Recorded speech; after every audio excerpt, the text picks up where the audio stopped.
He was bound. He was beaten. He was mocked. The Sanhedrin condemned him for blasphemy.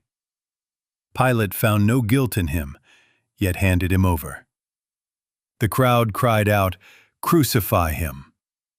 The soldiers wove a crown of thorns. He carried his cross to the place of the skull.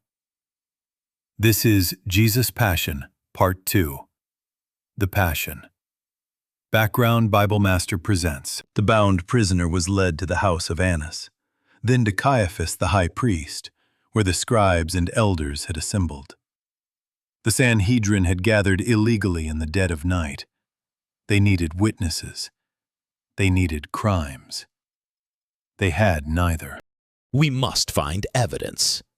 Send for any who would speak against this man. Many false witnesses came forward. Their testimonies did not agree. Then two came who said, This man said, I will destroy this temple made with hands, and in 3 days I will build another made without hands. Do you answer nothing? What do these men testify against you? Jesus kept silent. I adjure you by the living God that you tell us whether you are the Christ, the Son of God. You have said it yourself. Nevertheless, I tell you, hereafter you will see the Son of Man sitting at the right hand of power and coming on the clouds of heaven. The high priest tore his robes. He has blasphemed. What further need do we have of witnesses? Behold, you have now heard his blasphemy. What do you think? He deserves death. Then they spat in his face. They struck him with their fists.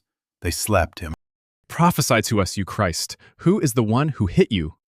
Meanwhile, in the courtyard below the chamber, Peter, the disciple of Jesus, was warming himself by the fire. A young servant girl saw him standing there. You also were with Jesus the Galilean. Woman, I do not know what you're talking about. I am not from there. He went out to the gateway. Another saw him. This man was with Jesus of Nazareth. I tell you, I do not know the man. I have never known him. A little later, those standing nearby came up to Peter. Surely you also are one of them. Your accent gives you away. By God, I do not know the man. I swear to you, I do not. Immediately a rooster crowed. The Lord turned and looked straight at Peter. Peter remembered the word the Lord had spoken to him. Before the rooster crows today, you will disown me thrice. He went outside and wept bitterly. Early in the morning, the chief priests bound Jesus and led him away. They delivered him over to Pontius Pilate, the Roman governor. Pilate came out to them. What accusation do you bring against this man? If this man were not a criminal, we would not have delivered him over to you. Take him yourselves and judge him by your own law. We are not permitted to put anyone to death. Enter, Jesus. I have summoned you to my palace. Here I am. What would you ask of me, Pilate? Are you the king of the Jews? Are you saying this on your own initiative, or did others tell you about me? I am not a Jew, am I? Your own nation and the chief priests delivered you to me. What have you done? My kingdom is not of this world. If my kingdom were of this world, then my servants would be fighting, so that I would not be handed over to the Jews. But as it is, my kingdom is not of this realm. So you are a king? You say correctly that I am a king. For this I have been born, and for this I have come into the world, to testify to the truth. Everyone who is of the truth hears my voice. What is truth? Pilate went out to the people. I find no guilt in this man. He stirs up the people, teaching all over Judea, starting from Galilee, even as far as this place. Galilee? Then he is under Herod's jurisdiction. Pilate sent Jesus to Herod, who was in Jerusalem at the time. For a long time I have wanted to see you. Show me a sign. Perform some miracle for me. Jesus answered him, Nothing. The chief priests stood by, vehemently accusing him. Herod and his soldiers treated him with contempt. They mocked him. They put a magnificent robe on him. They sent him back to Pilate. You brought this man to me as one who incites the people. I have examined him before you, and have found no guilt in this man regarding the charges.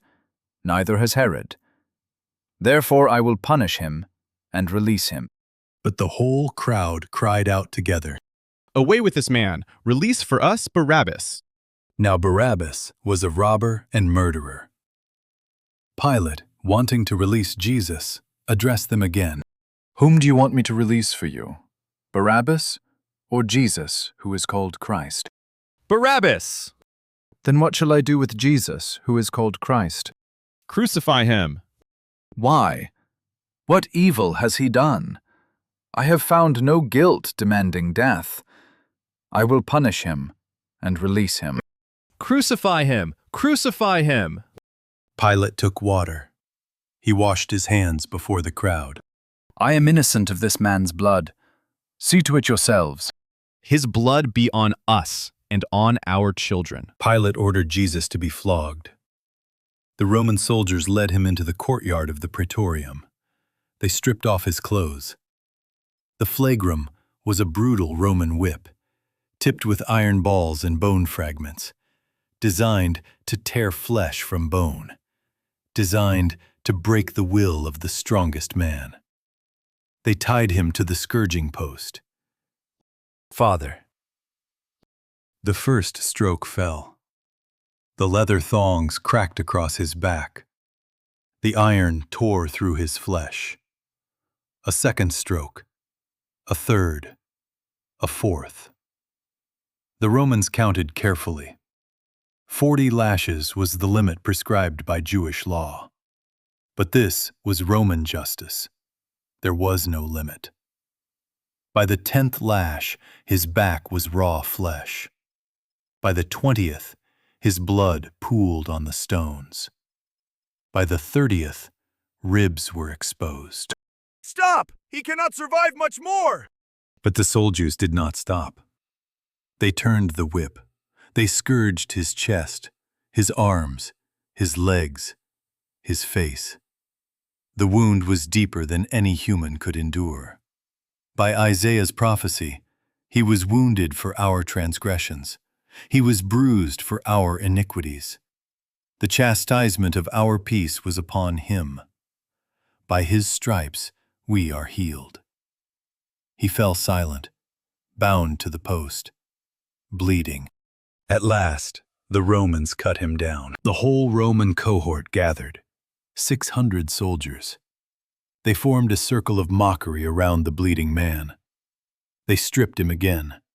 They put a scarlet robe on him, the royal color twisted into mockery. They wove a crown of thorns, long, sharp Judean thorns from the branches of the desert. They pressed it down upon his head. The thorns pierced his scalp. They put a reed in his right hand as a scepter. They knelt before him. "Hail, King of the Jews!" They spat on him. They took the reed. They struck him on the head. They drove the thorns deeper. They hit him. They mocked him. He bled. He was silent. Pilate came out to them. Behold, I am bringing him out to you, so that you may know that I find no guilt in him. Jesus came out, wearing the crown of thorns and the purple robe. Behold the man. The chief priests and the officers saw him. Crucify him! Crucify him! Take him yourselves and crucify him, for I find no guilt in him. We have a law, and by that law he ought to die, because he made himself out to be the Son of God. When Pilate heard this saying, he was even more afraid. Where are you from? But Jesus gave him no answer. You do not speak to me? Do you not know that I have authority to release you, and I have authority to crucify you? You would have no authority over me at all, unless it had been given you from above. For this reason, the one who delivered me to you has the greater sin. From then on, Pilate sought to release him. But the Jews cried out, If you release this man, you are not Caesar's friend. Anyone who makes himself a king is in opposition to Caesar. When Pilate heard these words, he brought Jesus out. He sat down on the judgment seat. Behold, your king! Away with him! Away with him! Crucify him! Shall I crucify your king? We have no king but Caesar. Then Pilate handed him over to be crucified. The soldiers led him out through the narrow streets of Jerusalem to the place called Golgotha, the place of the skull. He carried his own cross. The horizontal beam alone weighed over 100 pounds. His back was raw. His face was swollen. The crown of thorns dug deeper with each step. He fell. The cross crashed onto the cobblestones. He rose. He walked. He fell again. The Romans grew impatient. They saw a man coming in from the country, Simon, a Cyrenian, the father of Alexander and Rufus. You! Carry the wood! They forced Simon to bear his cross. Simon walked behind him. A great multitude of people followed, some weeping, many mocking. Some women lamented for him. Jesus turned to them. Daughters of Jerusalem, do not weep for me. Weep for yourselves and for your children. For behold, the days are coming when they will say, Blessed are the barren, the wombs that never bore. Then they will begin to say to the mountains, Fall on us, and to the hills, Cover us.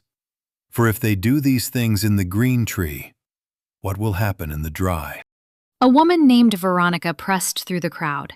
With a cloth, she wiped his blood-stained face.